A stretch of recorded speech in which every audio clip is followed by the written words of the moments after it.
All right, I'm going to try to tell you everything that's been going on since Thanksgiving. As you guys probably know, by the way, hello YouTube famo. Today is January 19th, all right, on a Monday. And as you see, I am sitting at home and it's light out, so I am sitting at home. So here's last time I told you about updates, it was Thanksgiving, all right?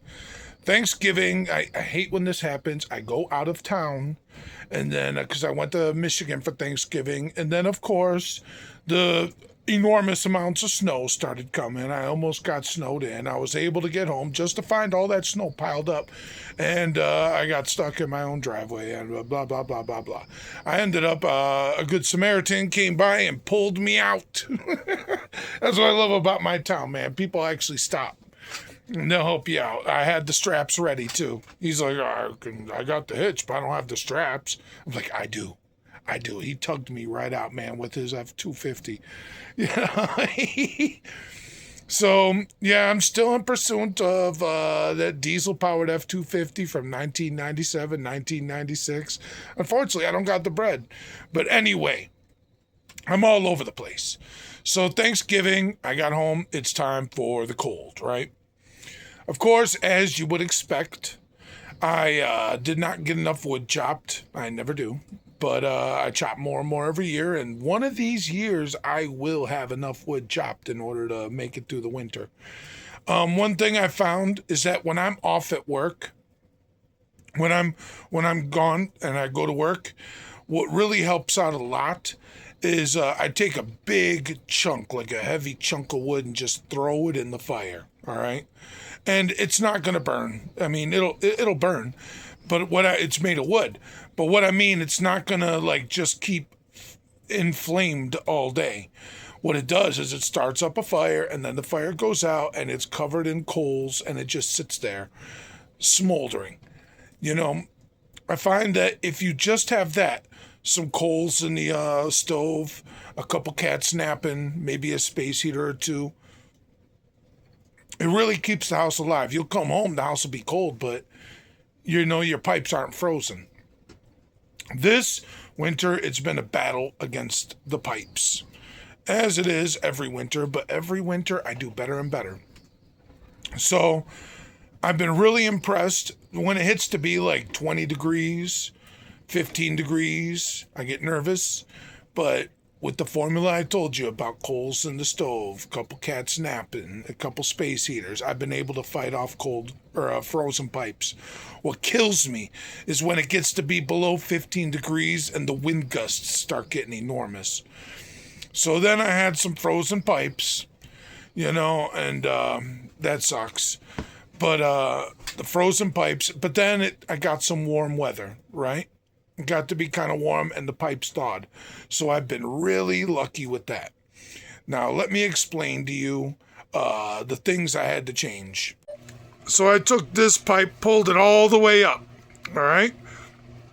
That way it minimizes the amount of stick out going below the ground, and I got a little space heater pointed right at that pipe, all right? So I got a very minimum amount poking out under the house. The only problem is that these pipes are okay. They go into the bathroom. The problem is the ones that go to the sink, because they go in the ground and go all the way to the, not the sink, the kitchen sink.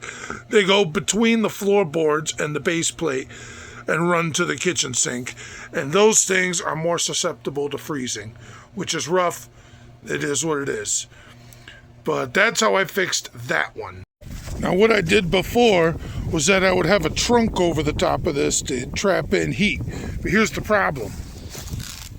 This trunk right here, there's like a nugget right in there. That is the sensor for the hose. So if I got the trunk on top and I'm trapping in the heat, then the heat sensor right here is never going to turn on and this whole thing's going to freeze. Which might be the issue going on right now. This thing should be plugged in.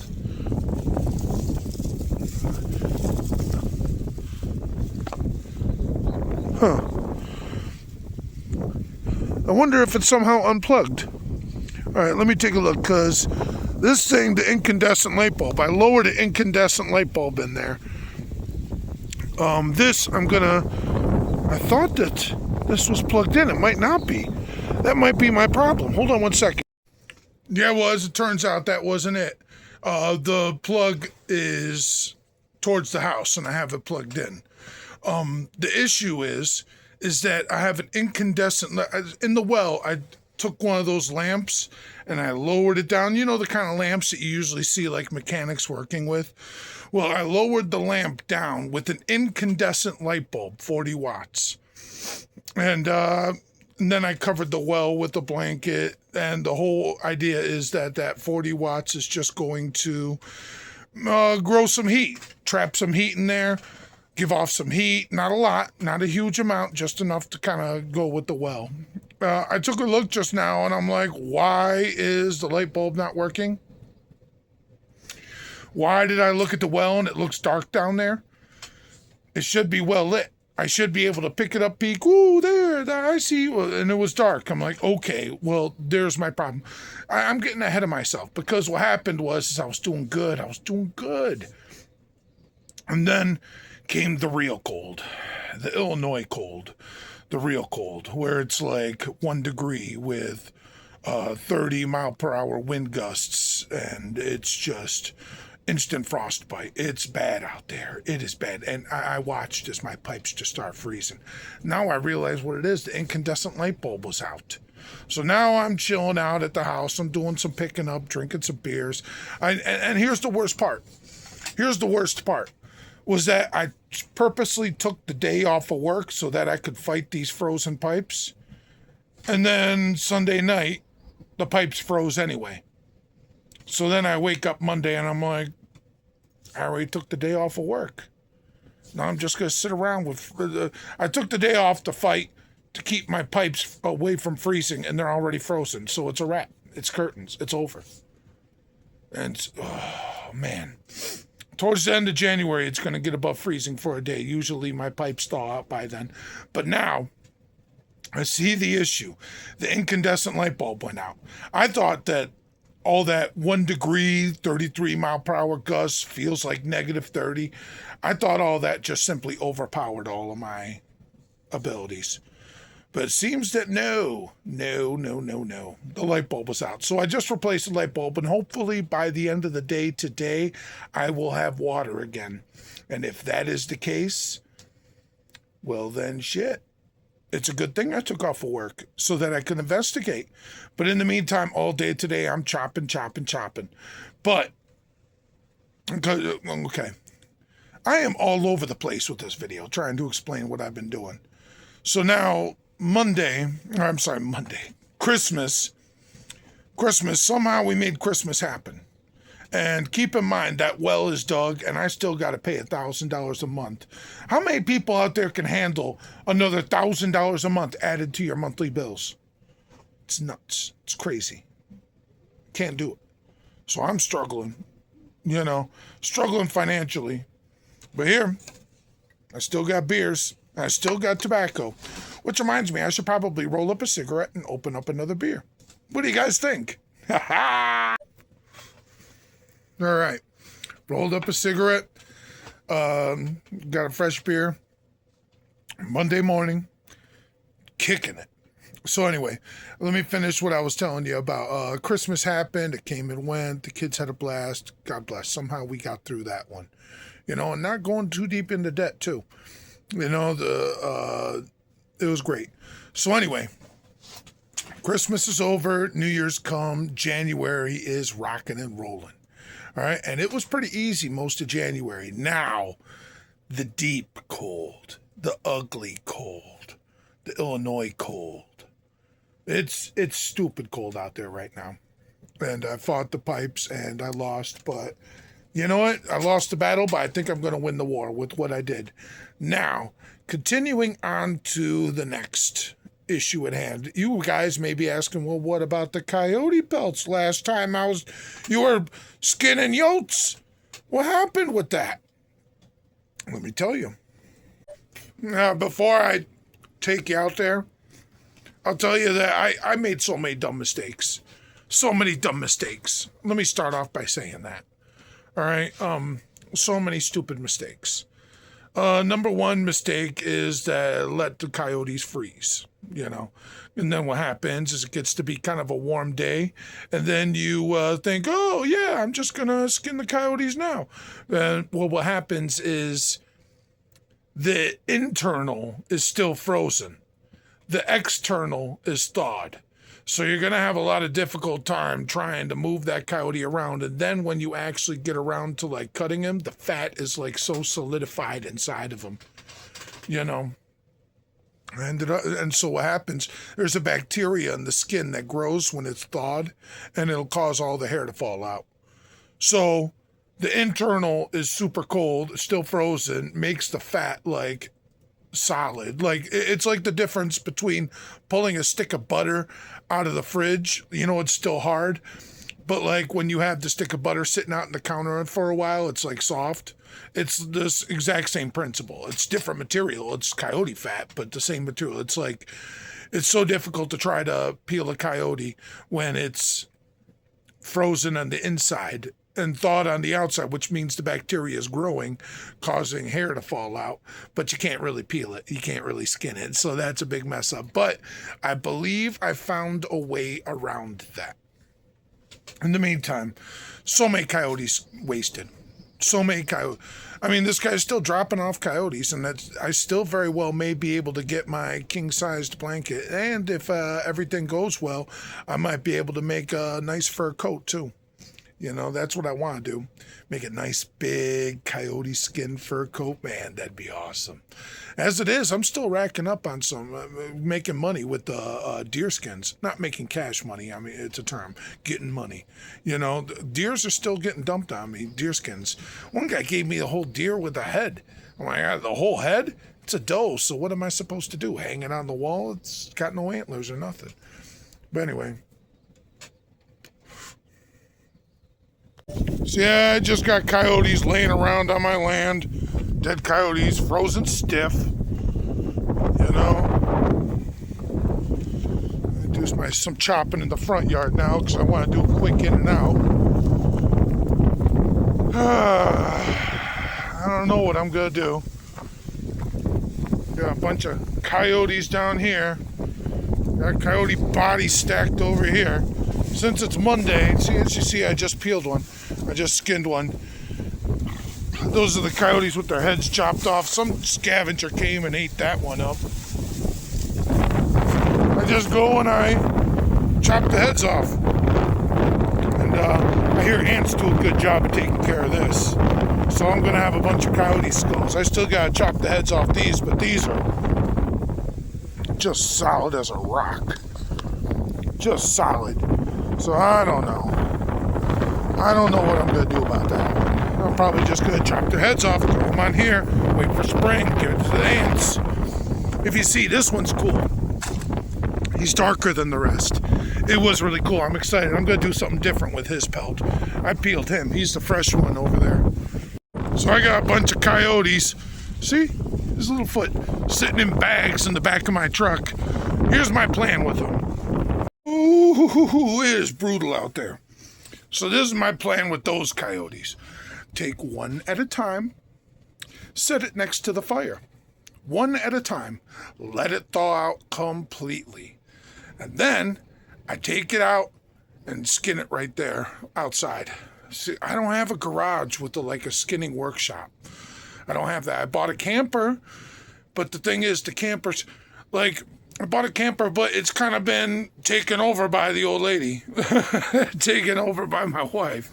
So once I can boot her out of that little camper, or maybe I'll just buy another $200 camper. If you're just looking for a camper that ain't shit, they're pretty cheap on Facebook Marketplace. And you just look, and I look, and I'm like, does it have walls? Does it have it's basically a box on wheels? Can I take it home? Yes. Okay, I'll take it. I don't need the lights to work and all that stuff. And then you just put a space heater in there, warm it up. And then I can actually tie it against a wall or something, then tie up the legs and get the cut, and then take. I've gotten pretty good at taking them. Now what I do with the tail is, like, instead of doing all that nonsense of sitting there arguing with it and spending like half the job of peeling a coyote, like when you're skinning a coyote, I swear, with me, half the time is spent on the tail. I don't even worry about the heads. Because what am I going to do with a coyote face?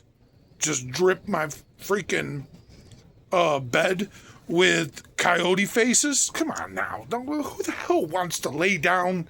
It's the thinnest of all the skins, too. It's not warm. It's a coyote face. And I mean, as much as people think that it's cool to make like a coonskin hat and include the face on top, I think it looks like garbage.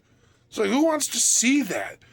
Wrinkly face, no skull. It's all like if you really want to do full taxidermy, then cool, a coyote face or a coonskin cap and you put the face on the front.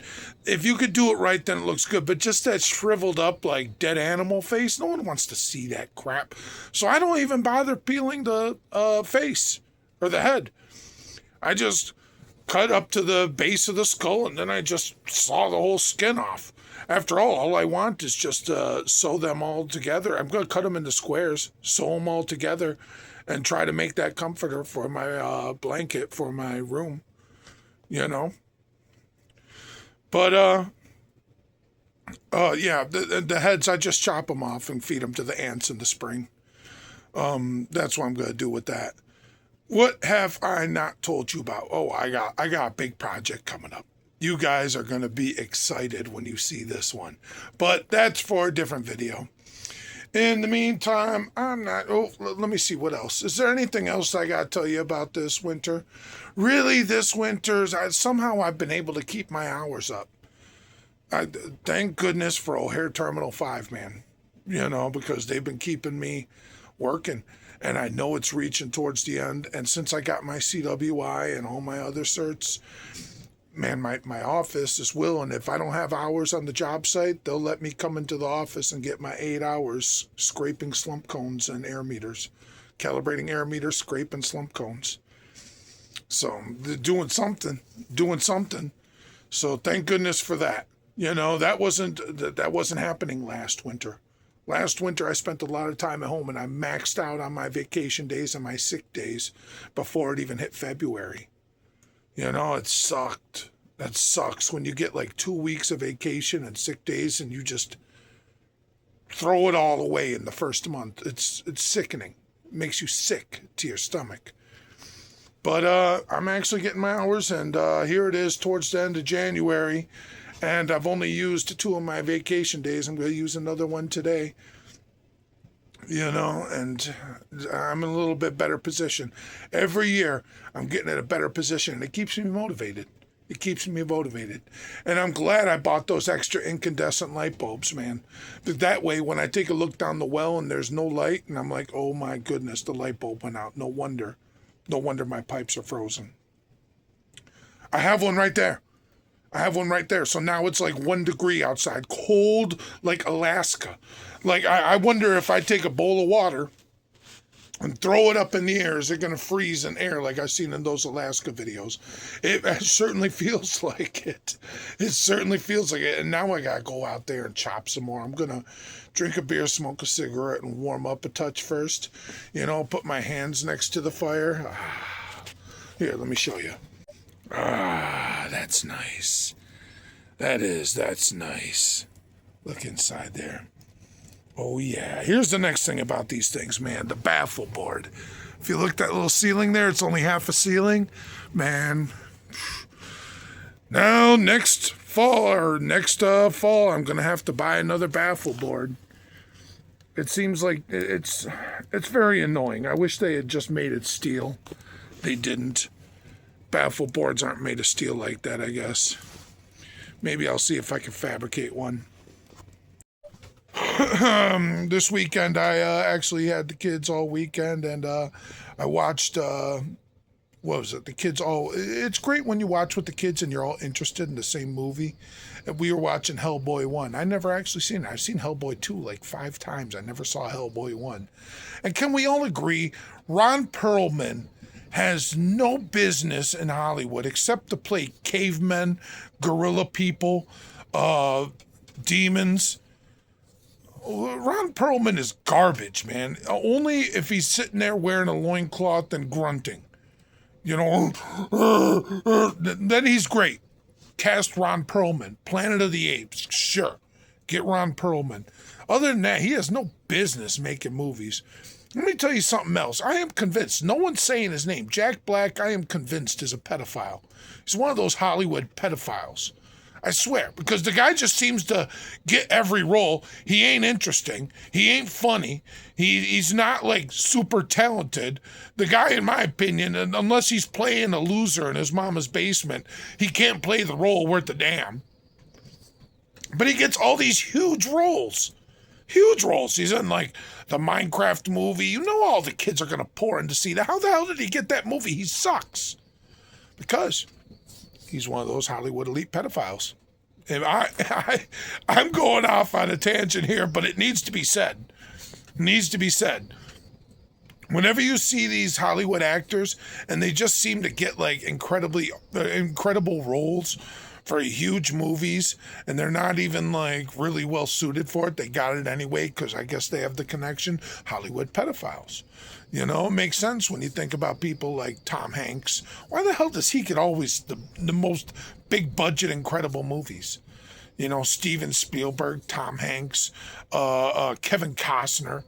You know, yeah, the Hollywood pedophiles. And I'm putting out that directly. Yeah, no, I don't have any proof. No, I don't have any evidence besides just what's in front of your face. But I mean, Hollywood's done. Hollywood's getting taken over by AI. Good riddance. Good riddance. I'm so sick and tired of seeing my favorite actors turn around and tell me that they're idiots in real life. That, like, literally in real life, they're just absolute garbage. You know, like if I met Arnold Schwarzenegger in real life, let me tell you something. If I'm sitting there at the gym and I'm pumping iron trying to get my body right, and Arnold Schwarzenegger comes over and he tells me, he's like, you know, you're doing that wrong. I'm listening. I'm like, I'm all ears, Arnold. How can I improve my workout routine? Please. I'm not going to criticize. I'm not going to argue. One single thing, everything you tell me will be gospel truth. And then when I look at YouTube and I see him get on there, let me tell you why Trump is racist. I'm like, oh, shut the fuck up. Shut the fuck up, you asshole. No one wants to hear Arnold Schwarzenegger's take on fucking economics. Tell me about pumping iron. Tell me that my curls, I have bad form with my curls, that I'm doing lunges and I suck at it. Tell me that. Tell me I'm picking up logs and be like, you know, you're putting your back at risk. Oh, I'm listening, Arnold. You know? But sitting there, anything else? Oh, shut the hell up. Shut up. And I'm so sick and tired of these Hollywood types. They come through with their, you know, fucking third wave feminist crap. It's like, look, I'm all about women empowerment if you're talking about actual empowerment. You know, you're talking about if you really feel like women aren't getting are kind of getting the shit end of the stick. Hey, I think the women deserve equal opportunities, you know? But shit, man, you're going to have to step up and do the job. And I mean, when it boils down to Hollywood, I went off on a different tangent there. When it comes down to Hollywood, like they do this thing, you just want to see like a Disney princess and she's doing this and that and looking for a prince and she lives happily ever after. Instead, they just like do this thing like she's not looking for, she doesn't need a man. Well, what is she gonna do? Be an old cat lady? Is that the end of the movie? She's gonna be a Disney princess that turns into a queen and ain't got nobody? It's like, who wants to see that? Is that happily ever after? By the way, another thing. Since I watch Antenna TV, I've been watching a good amount of Xena Warrior Princess. I used to watch it a lot when I was a kid. Now as an adult, I realize she's totally a lesbian. Total. 100%. Xena Warrior Princess was totally a lesbian. And she would have like her little love scenes with Ares, the god of war, and her little things. But really, when it boiled down to it, when she was talking about real love, she was talking about her girlfriend, man, Gabriella. Xena Warrior Princess was a total lesbian, 100%. And I never caught it as a kid. I never caught it. But now as an adult, I've been watching, I'm like, oh, this is totally gay as hell, man. And then last night, I try to watch Star Trek every night, right? And it goes literally in order. There's like the original, then after the original comes the Next Generation, then after the Next Generation comes Deep Space Nine, then after Deep Space Nine comes Voyager, and then comes like the newest one with Bakula, what was it, Scott Bakula or something? The newest, the one where it's like a prequel. And like, it's really... It's like original and Next Generation, great shows, you know. Then comes the Deep Space Nine. It's like, all right, you know, now you're getting wrapped up in these Cardassians, you know. It's like, okay. Voyager, garbage. Every time I watch Voyager, it is absolute crap. It is crap. Crap times crap. The virtue signaling is absolutely stupendously horrible. You know, it's horrible. It's horrible. I hate that. I hate Star Trek Voyager. It should be thrown in the dustbin of history. They should literally take all the episodes, throw them in a dumpster and get rid of them. Never show episodes of Voyager ever again. It's just that bad. It's just that horrible. And then comes the one with Scott Bakula. It's kind of a cool concept, you know, prequel. It's like they haven't really figured out beaming that much yet, and they're still figuring out warp drive. I mean, look, it's kind of a cool concept. You know, like they're just starting to meet everyone. They got kind of a relationship with the Vulcans, you know, but like everyone else, they're kind of like completely have no clue what the hell they're doing, you know?